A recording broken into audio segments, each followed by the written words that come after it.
Hello and welcome to the Ross Cloud Podcast. I'm your host, Chris Ross, and this platform was created to motivate and to inspire in hopes that you will become a better you. Listen, I'd like to give a shout out to everybody that's listening all over the world. Thank you guys for tuning in to the Ross Cloud podcast. Listen, we have a very, very, very special guest with us in the building. Again, like he's like no stranger. He's no stranger to the Ross Cloud podcast. He's a friend and a brother to the Ross Cloud podcast. We have the one and only Mr. Antonio Stevens. What's happening, bro? McCloud, excuse me. Excuse me for that. A name is everything. Yeah. Forgive me. Antonio McCloud. Again, he's no stranger to the Ross Cloud podcast. He's a friend to the Ross Cloud podcast. And Antonio, man, first of all, man, it's good to see you. Yeah, thank you. Yeah, it's man, good to see you too. Good to see you, bro. Yeah. Jamal, what's happening, man? Yo, what's going on, bro? Hey, not a whole lot, man. I'm glad you're gonna be able to join us on this conversation today, man. I'm gonna bring you out your shell a little bit today, bro. What's up, I got it. Yes, sir. So, for those of you who hadn't had the opportunity to check out some of the episodes that we've done with Mr. McCloud, then, as you know, I like to call him a man of God, a truth teller, someone who's been very transparent and upfront. And I'm gonna say this: he's been in the environment of everything that he's talking about. So, for those folks that do know him, they know that a lot of what he's saying is true. And it's probably be like your third time, ain't it, Antonio? Yes, sir. Yeah, on the show, man. And again, bro, this is we appreciate it. We appreciate you for taking time out of your day to come up here and chat with us, to just kind of like tell some truths about some things that you experienced in your travels as you was in the music business. Yes, sir. And you still are. Yes, sir. Because you got your own music company now, right? Well, I'm affiliated with Colossal Music Group. Gotcha. They do all my public relations work. The name under my tax ID number is Tefton Records at the moment. But the thing about it is that I'm changing that to Hotep Entertainment. Okay. Simply because my rap name Hotep, I trademarked it. That's what's up. So I got a clothing line, Hotep logo. Yes, sir. All of my music online is under Hotep, except one Greatest Hits album. I'm changing it up because I'm cheap. I don't want to spend that money. I don't want to spend that money to make the trademark for Tefton Records. So since Hotep already trademarked, I might as well just name it Hotep Entertainment. You know what? That makes a lot of sense. Bro. Hey, kudos to you on that. That's about $2,000. Okay, yes, sir. Hey, kudos to you on that, man. That was a smart business move. It just made sense to do that. Yes, sir. So listen, man, we're not gonna hold the folks up any longer, man. We'll go ahead and jump right into it. So a lot of things that have resurfaced on the internet. I mean, man, you went deep. We talked about Tupac. We talked about some of the community service that you've done and still do today. And we talked about everything from Biggie Smalls to Puffy and everything that we see, P. Diddy, everything that we see happening in our world today. And I gotta say this is not gossip. This is like factual things that you're willing to talk about right now. Nobody's pulling your leg. Ain't nobody bending back your finger. No. I'm ready. I'm ready to put the truth out there because some of the truth is out there, but it's a lot of missing details. I'm here to fill in the details. I got you. So could you tell the folks how long you were affiliated with a lot of these folks before we get into the actual conversation, for those folks that hadn't had a chance to see your previous recordings, episodes? The closest I ever got to Death Row, I was having conversations with Tupac's publicist, Taliba and Bonisi. Okay. And, their arrangement was for me to sue Death Row. And I was like, it don't sound right. Why won't they just pay me, Yeah. So, but that was the closest I ever got to Death Row. the closest I ever got to Bad Boy, I've been having conversations with Gene Deal, Puffy's bodyguard. You know, so. Okay, got you. I got you. So let's go ahead. That's a great segue. Yeah. Let's talk a little bit about Gene Deal. You know, he's all over the internet right now, talking about quite a few things. And it just so happens that there's a direct connect with you and him. You guys actually know each other. And you're from right here in North Carolina. Yeah, so, I send him a couple of CDs and my book. Oh, man, that's awesome. So if you would, kind of build on that a little bit. I don't care where you started, Antonio. Unlike Reggie Wright Jr., Gene Deal was a trustworthy bodyguard.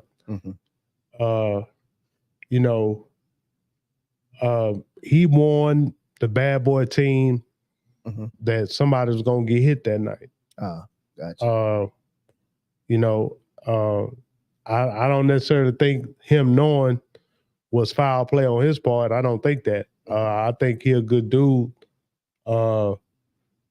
He saved Puffy's life because they ran that red light.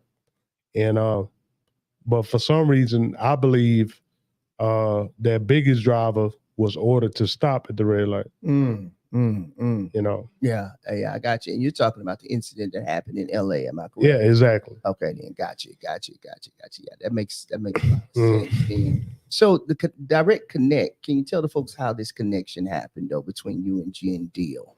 If you would, you might have said it a little way, but how did you guys? He had his number on YouTube, and I just called it one day, and I told him who I was, and I was telling him I wanted to get involved with some podcasts, and you know, he said he'll start me out on some small, but well-known podcasts, but smaller podcasts to work my way up to the Art of Dialogue and Vlad and TMZ and stuff like that. I got you. So really, this is like a trial to get there. You know, like what I'm doing with you. Not saying that your podcast is small, nothing like that. It's okay, brother. But it's I mean, but you know,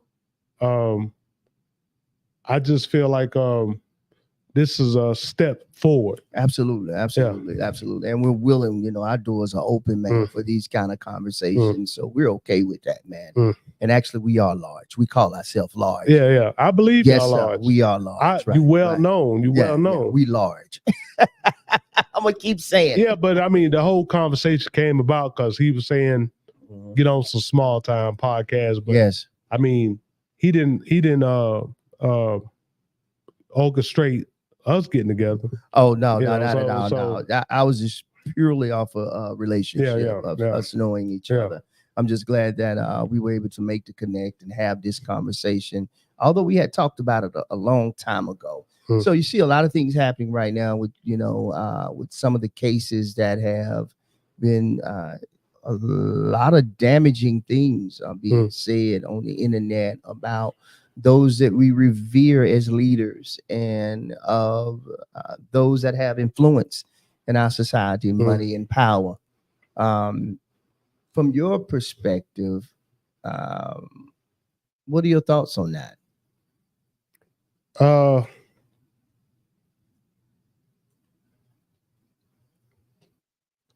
The type of things that are being said by Suge Knight on his podcast is damaging to a lot of people. But he never got into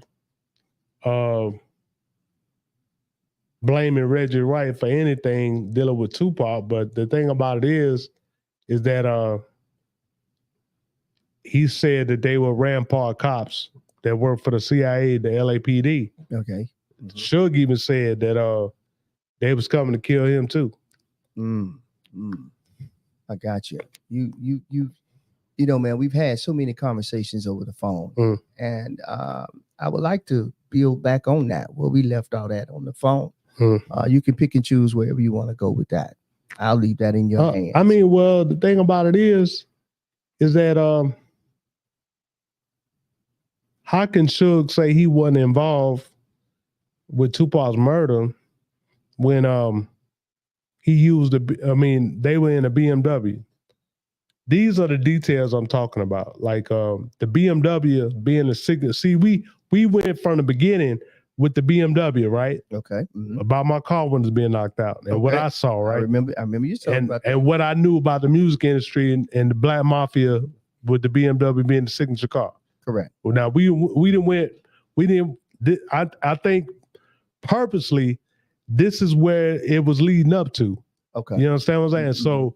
So the thing about it is the BMW being the signature car for the Black Mob, the hit done in the BMW was a message to the street and to the Black Mafia, hey, that we took care of the problem. Because the reason I'm saying that is because the people that was trying to, the drug dealers that were trying to control Tupac in New York, we talking about Haitian Jack, Jimmy Henchman, even a guy I mentioned as a friend of mine, Lee Tompkins, and King Tut. You know, I mean, Lee Tompkins, he used to date C's cousin. Okay. Like Little C's biggest partner.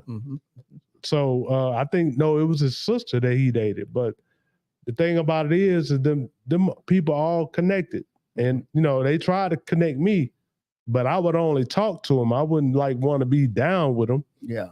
So it's like, but the thing about it is that they wanted Jimmy Henchman to manage Tupac music career. Okay.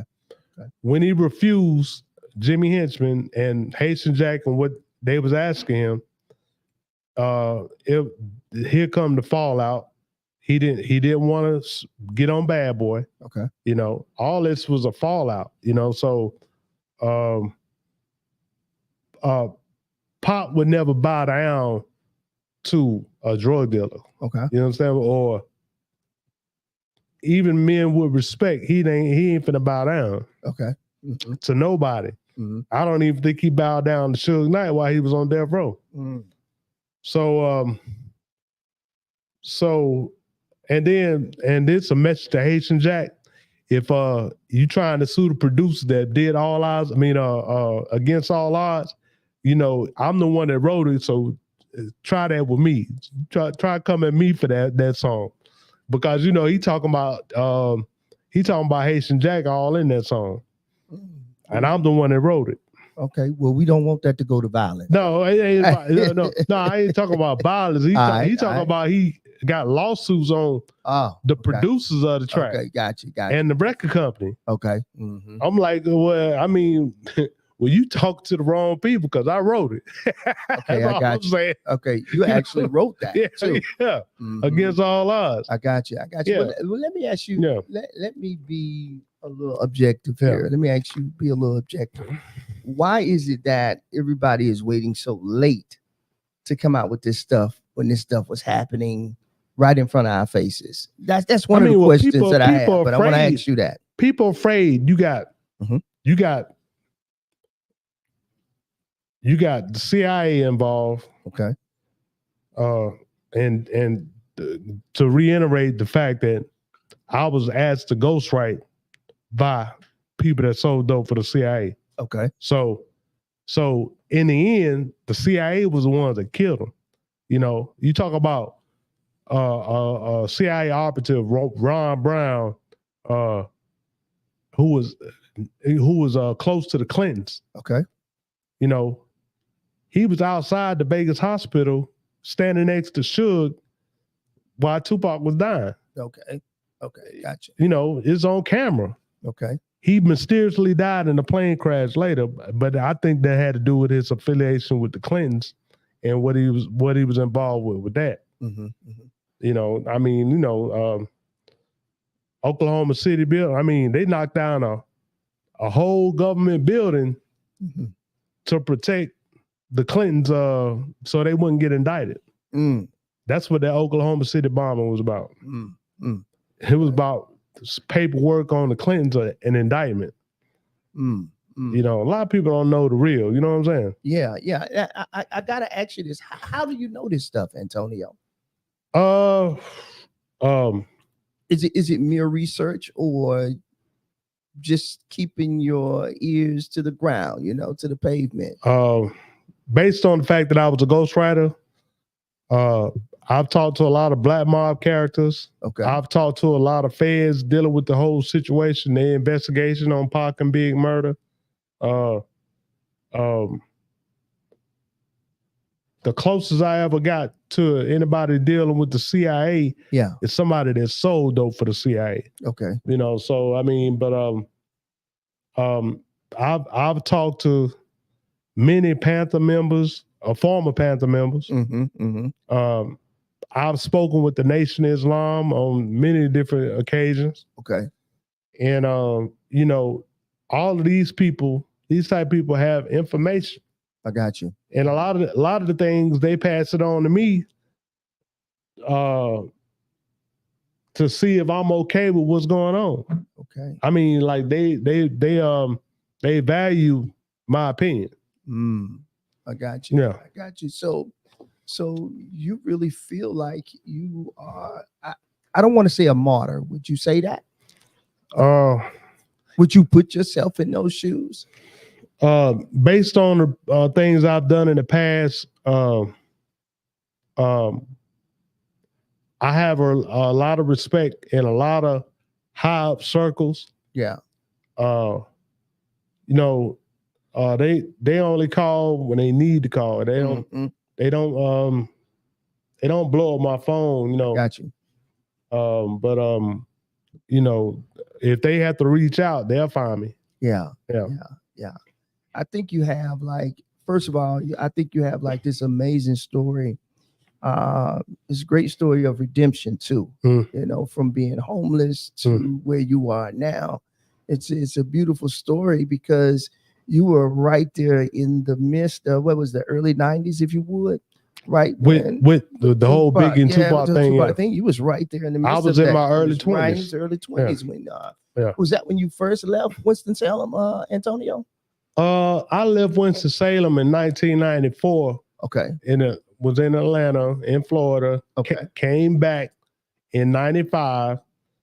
Got a steady job, but the whole assignment for the ghostwriting came about when I came back to Winston. Okay. Yeah. I got you. So you were ghostwriting still in Winston-Salem. Or did you go back and forth to LA, or was you LA, Atlanta, Miami? No, I don't. New York. I stayed in LA for a minute, but I mean, I've only been in LA twice in my lifetime. But it was about my mid-20s. My early 20s, I wasn't. The only places I've been was New York, Atlanta, and Florida. Okay, I got you. So I wasn't. And by the time I was 24, I found myself in LA. Okay. And that was in 1998. And that's when all of this was happening at that time. 1998, the dust was settled. Pac and Big was deceased. And I just found myself in LA for some reason. I mean, but it's like I was going for a movie career. Okay, I got you. Yeah. You was trying to, acting career. Okay, I got you. So you were living out there.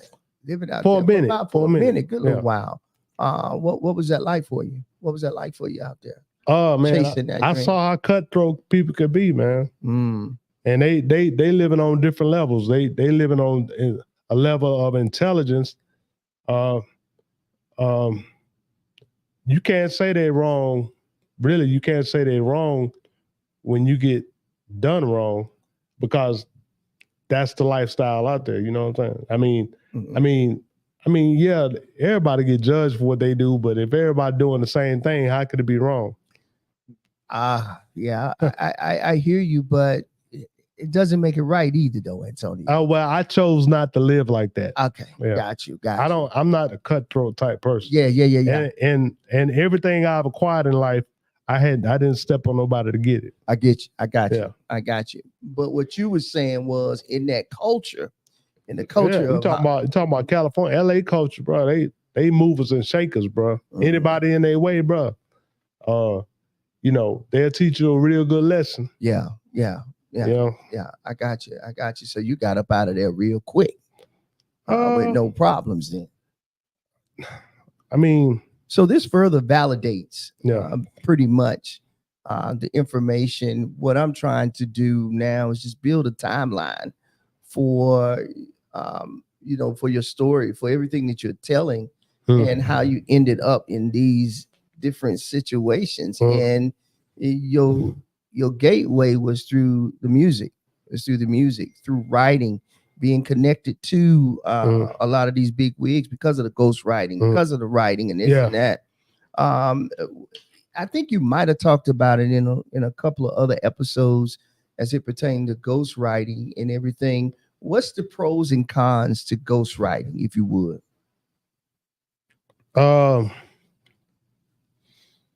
It's some rappers out there, they'll rap ghostwriters lyrics, but some rappers get envious of that talent of that ghostwriter. Okay. You know. And usually ghostwriting requires that you get paid up front, right? $20,000 for an album. Wow. Do you think it's changed now in 2023? I mean 2024, excuse me. Happy New Year. No, that's still the price. 20,000. That's the going rate, period. For a whole album. For a whole album. 20 grand for a whole album. Under the table. Yeah. And how many songs is usually on an album? If you could 12 to 15. 12 to 15. So that ain't no money, man. I mean, well, it probably is up front. You know what I'm saying? It's cash money. But long term, I'm looking at royalties that you're missing out on. So the person that you ghostwriting for, they receive all the royalties. Am I correct? So the end game is they will always make money off of your actual work. Am I correct on that? Yeah. Okay, I got you. Is there any way that you can go back and get any of the publishing on that? Unless you copyrighted it. And got you. And all, but a lot of folks probably don't. No, they go ahead. I mean, the people that write for Drake, they're not copyrighting that. I got you. He copyrighted though. Oh, absolutely. That's so true. Yeah, that's so true, man. It's so much I want to ask you, man. We, like I said, man, when we was on the phone, man, that actually should have been a podcast. Yeah, I know, right? When we was on the phone, but we actually was just trying to connect and make today happen and everything. But you said so much, man, just in that phone conversation as it pertains to the CIA, to the what is it, the BMF crew, and all of this stuff that we see is connecting the dots.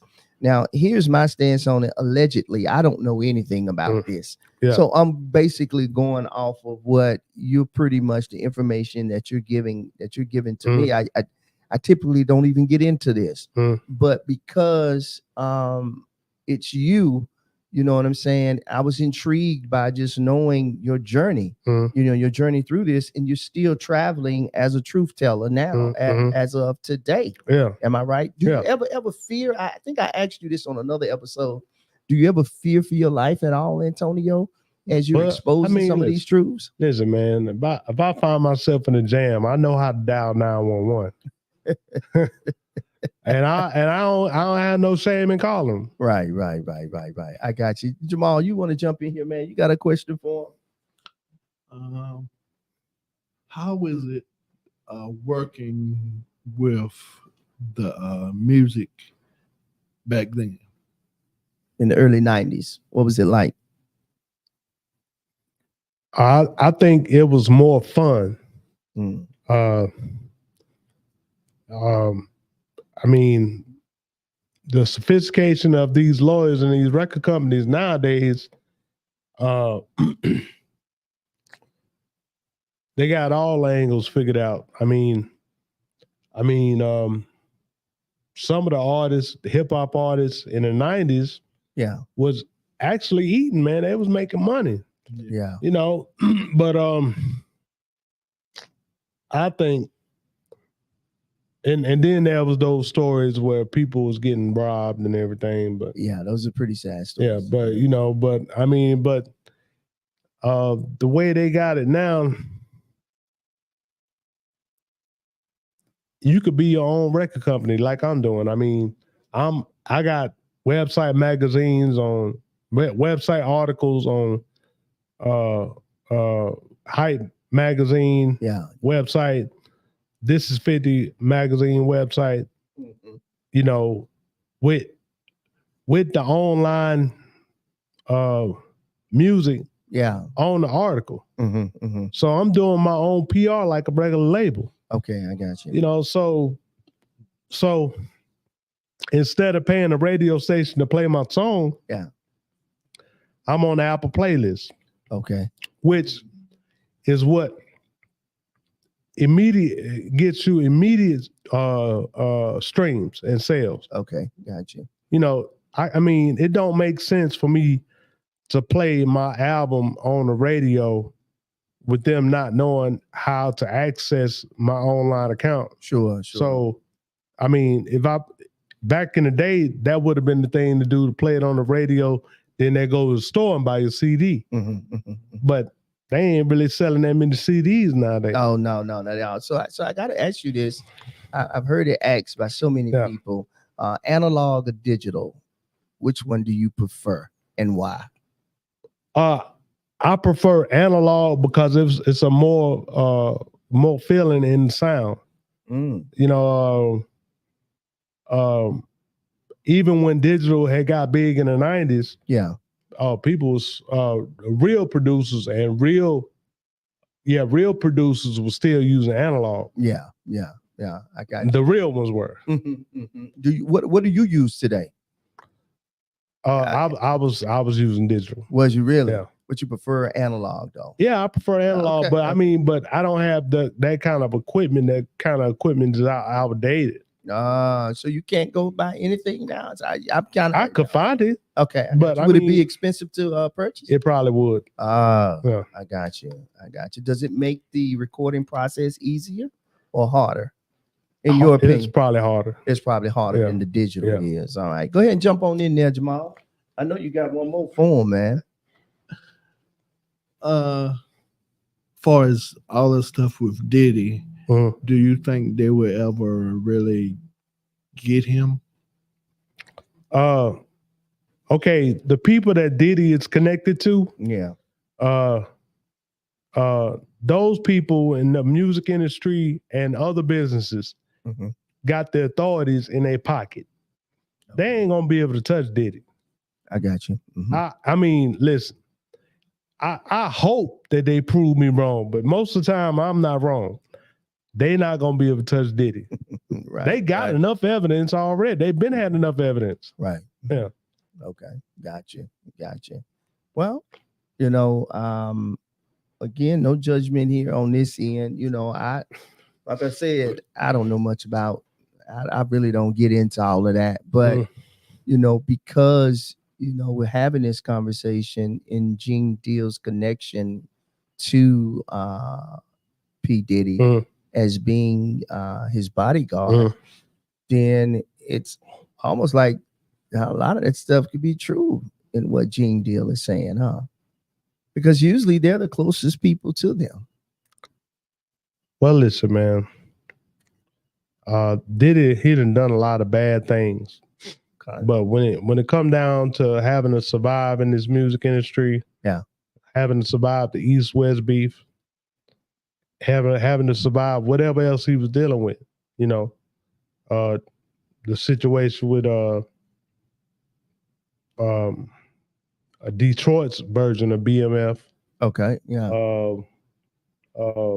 I've heard you talk about BMF quite a bit. Well, I mean, you talk about the music industry and the drug cartel BMF, and then you talk about the Black Mafia, which is old school cats, Alphabet Boys. I mean, these are two different separate entities. Now, you talk about two guys coming up in Detroit selling dope, and they wanted to call themselves Black Mafia. That's how the mainstream BMF came about. Okay. With Meech and all them, you know what I'm saying? Okay. Mm-hmm. But I mean, there's night and day. It ain't. I mean, the cats I done dealt with in the music industry that's Black Mafia would never wear a chain to a club and flash the money. They would never do that. Understand. You understand what I'm saying? So now not saying that the Detroit's version of BMF didn't have no clout. No, they was feared. Yeah. I mean, you know, so they had something to do with Young Jesus getting on. Yeah, I did read that. I actually heard him say something like that too. Yeah. As he was referencing, you know, I think they might have referenced to being an asset or a resource for him to find his way within the music business, that direct connect and everything. So we'll move on, but I know you're a spiritual man. So from a spiritual standpoint, all of this that we see happening in our society today, what are your thoughts on, from the spiritual standpoint, what do you think is happening in our society on today, in our world today? Do you think we're living in the last days? I mean, or is that far-fetched for me to say that? Old people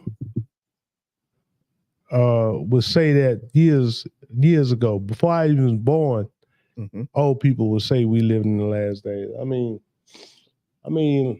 mean, every day been the last days since Jesus left. You understand what I'm saying? So, you know, it ain't. We don't know when he coming back. No, we don't. You understand what I'm saying? So you know, we've been living the last days ever since he left. If you think about it. Yeah, the scripture does says no man knows the hour or the time of the day. Yeah. So we just in the dog waiting. That's a good point. Yeah, it's a good point. But from a spiritual standpoint, what are your thoughts? It's pretty easy to answer, but what are your thoughts? I just want to hear it from you. As far as the people that's big on that, I'm not big on that. But I'm gonna tell you what I really think. I don't. Please do. I really don't think that it's about the end. Okay. You know, what Jesus said, you would see signs of my return.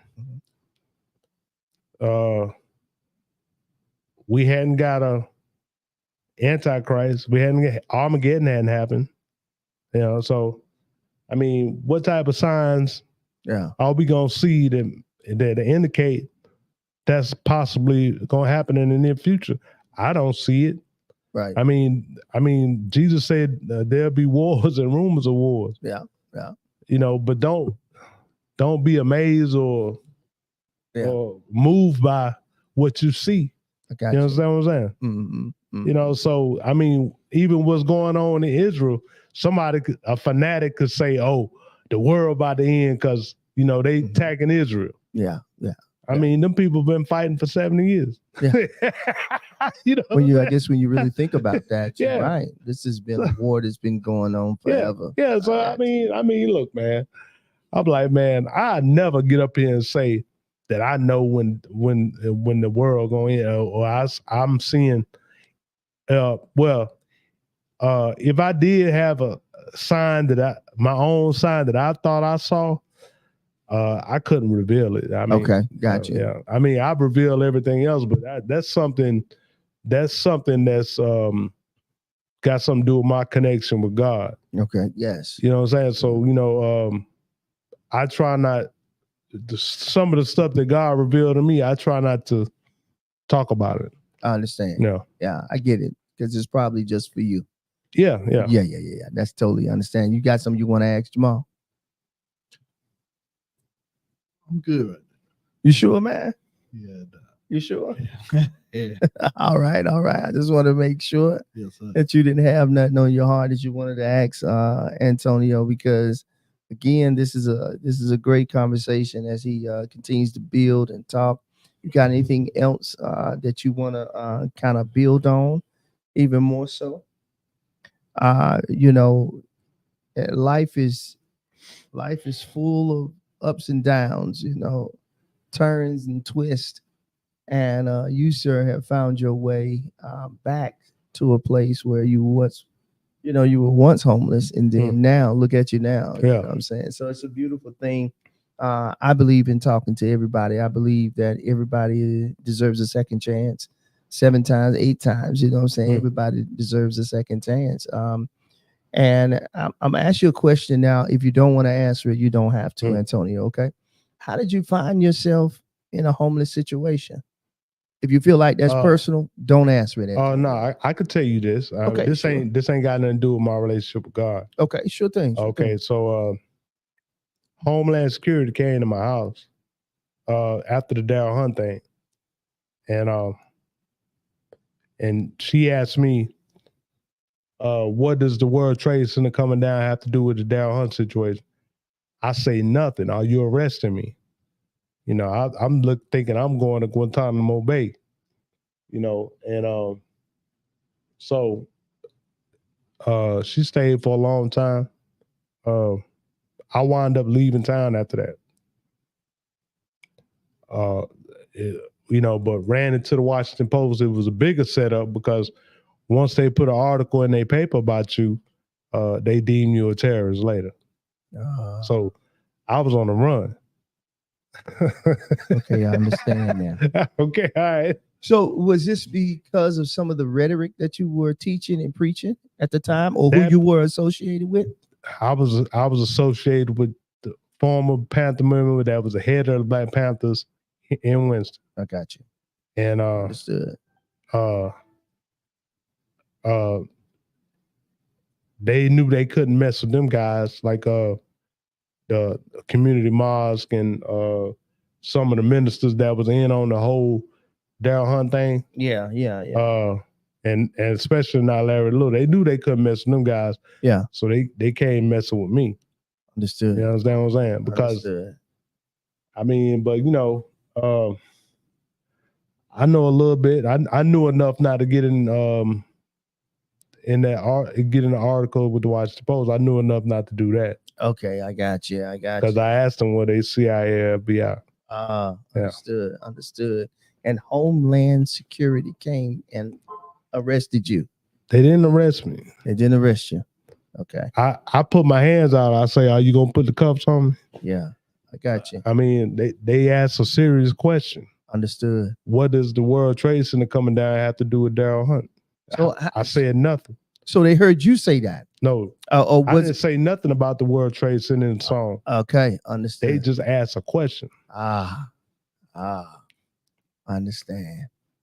So you got the heck out of Dodge. I was out of there. You was out of there. Out of there. Once that happened. Yeah. And then when you came back, that's when you were homeless, Antonio? Is that how that went? Yeah, that's how that went. A missionary helped pray me off the street. Wow. Yeah. Wow. I went to a halfway house, then got an apartment. Understood. Wow, this has been a tumultuous journey for you, bro. Yeah. And through all of that, you still were able to get your education. You still were able to get a degree. Master's, yeah. A master's degree. And what you got a master's in, bro? Business administration. Look at that, man. Yeah. You know what I'm saying? Who knew that through all of that, you're able to find yourself acquiring your degree, which is freedom. If you ask me, you know, education, knowledge, it's in a book, man. You know what I'm saying? The more you read, the more knowledge you're able to acquire. So that's a big deal, man. So kudos to you on that, brother. That's proud of you for that, man. And wow, man, I've never heard, you know, it's so funny, man, when we have to get away from kind of talking about people and creating a narrative that's not true about people. And then when we face them, then we're able to talk to them. Then you're able to get it from the real resource, the source, which is you, to find out those truths, because that was something I wanted to know. I wanted to know that, man. You know, how did you find yourself in that homeless situation that you did, bro? And man, hey, but so part of that stint being homeless, I was in and out of jail too. You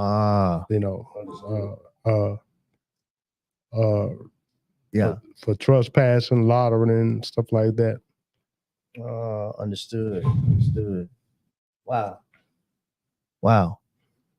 That's crazy. That's crazy. But hey, man, today's a new day, a brand new day. What you got going on now, Antonio? What you got going on now? I'm about to start doing shows with Colossal Music Group in different states. I got you. Yeah, I got and you. then they getting my social media ready for the advertisements for my music and stuff. Yeah. Okay. Well, that's cool, man. That's cool, man. Kudos for you on that, man, and congratulations on that too, bro. Is there anything else that you want to drop on today? Because I know we talked. Like I said, man, we talked about so much.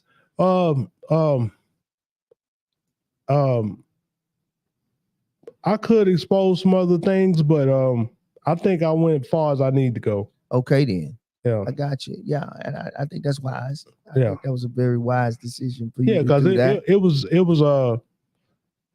wasn't too powerful type jabs that the things I was saying sending out. It was not threatening to those particular people. You know what I'm saying? So yeah. I guess I came in here not feeling like myself. Yeah. But I guess whatever I wanted to say, God took over. Yeah.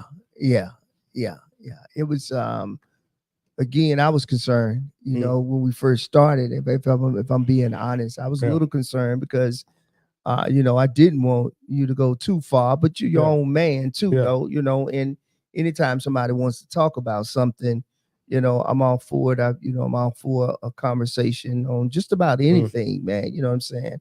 As long as we can keep it classy and have those transparent moments where, you're not looked at as a villain. But I don't think you worry about that so much because you're somebody who's on a mission to tell truths. But again, man, I think that was a very wise decision because even what we discussed, as your brother, I want you to know that we won't go no further than that. You know what I'm saying? Right. Just so you know that, though. I value the relationship that we have and the trust that we have within the dynamics of what I do as a journalist, podcaster, whatever you want to call it, man.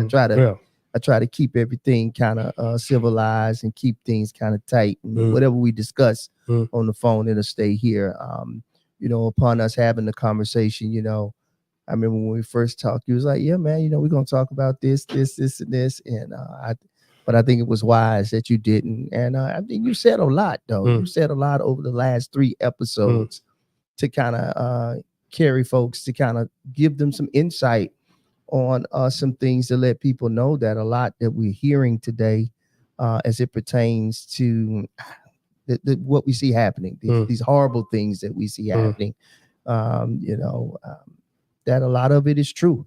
Allegedly some of it is true, and then some of it is factual. You know what I'm saying? So, I can appreciate your integrity on that.